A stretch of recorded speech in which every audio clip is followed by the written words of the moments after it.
just 2 days away from what we're calling the Anchorage Accords with President Trump and Vladimir Putin.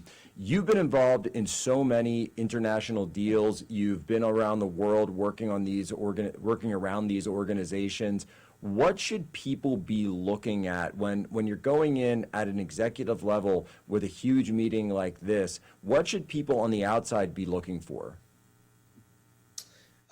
Well, I think that traditionally, if you get to a point where you have the two presidents meeting, a deal has usually already been hammered out. I'm not sure that's the case here. And I think, though, that, President Trump has expressed his frustration about this war and talked about it not being one that would not have started under his watch. And I think that it's the two parties have been more intransigent than he figured they would be. And something has to break the logjam. And I think they've made some progress behind the scenes, but I think there's really going to be some one-to-one kind of brainstorming here. And it's just, you can see everybody weighing in now. The Europeans are weighing in, the Ukrainians are weighing in about, what they want the outcome to be. I think everybody's afraid that Trump is going to, cut some kind of really bad deal with Putin and he's going to be taken advantage of, which I don't think that's going to happen. But I think there's a lot of mystery to this one, I think. When you go into a meeting like this, there's been a lot of discussion and people are saying, who's President Trump going to bring with him? When you look at in terms of the delegation, I think we could expect, obviously, his National Security Council, but, so that would be Secretary of State, of course, I'm sure will be there, as well as the Russian Foreign Minister Lavrov. Wouldn't surprise me, of course, J.D. Vance, the Vice President. But there could be some others, maybe a Bessent, Treasury, or Lutnick you get in. So obviously these questions about the sanctions, that all runs through Treasury and Commerce. Who do you think, or I put it this way, when we in the media and we are looking at this from the outside, do you think that all plays a role? Or is that something that's really just more of a media buzz kind of thing? No, look, I think we all know that Trump is very big on using trade and industry and resources as bargaining chips, or really creating relationships that provide an incentive for another country to get in line, to overcome maybe some geopolitical differences, to take advantage of what that potential trade relationship can be. And my bet is he's loaded with those things because that's his modus operandi. And that will be one big arrow in his quiver. He'll probably play it pretty quickly, and it's probably been peeked at by the Russians going into this. But I tell you, Jack, you and I have had this discussion for a number of years about this situation, how bad it is and how tough it is, and kind of the historical background of this whole part of the country and these peoples, and it's really, really complicated. There is not an easy solution, and I think that I think if people think that the Russians are going to get up and leave and not get any land and just going to go home because they're going to get an oil deal, that's not happening. That's just not their history. Well, and I think that's right. And even so, Friedrich Merz, the Chancellor of Germany, came out earlier today and said that discussions more than likely would start from the current line of contact.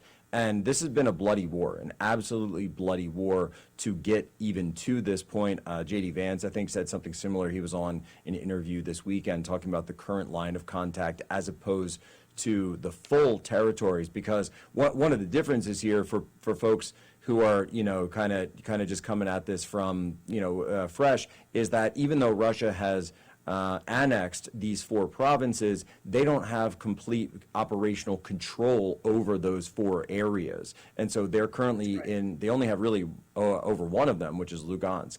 The other one, Donetsk, they've got, maybe 65, 70% of it, but there's still a huge amount of the province that is under Ukrainian control. So this, I think, is what Merz and what J.D. Vance are talking about. And so, when it comes down to it, though, Jeff, when you look at the situation on this battlefield right now, the collapses that we've been talking about, when President Trump put out there his deadline saying, hey, 50 days, now it's 12 days, okay, now it's 10 days, now it's Friday, is the speed and the velocity of this really being predicated by the fact that, honestly, the Ukrainian army right now, it seems as though the front line is collapsing.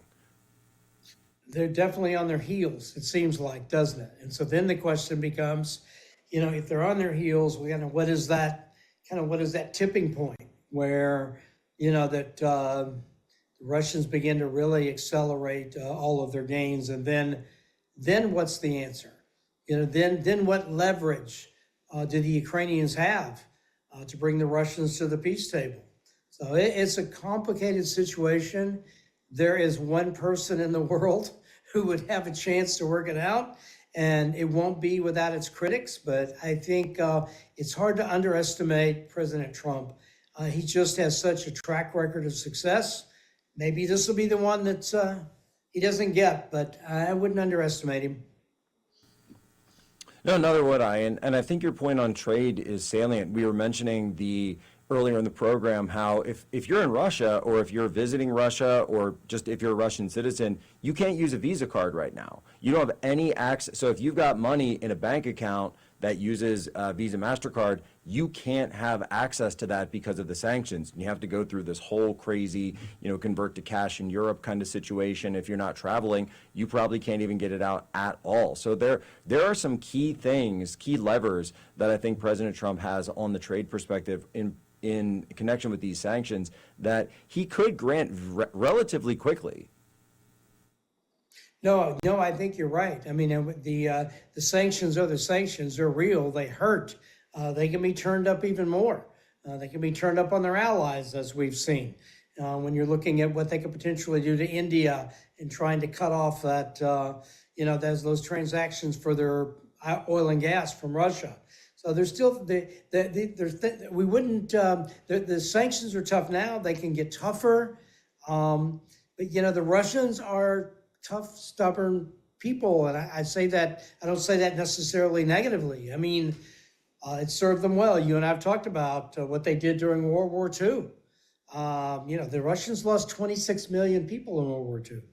They lost 9 million soldiers, and they have their own paranoia, and it's just something. When you go into negotiation, you have to also try to think about whether you agree with it or not, or whether you think it's rational or not. You have to look at the main concerns of the person on the other side, because that's the only way you're going to get to a deal. So I think it's going to be very interesting to watch.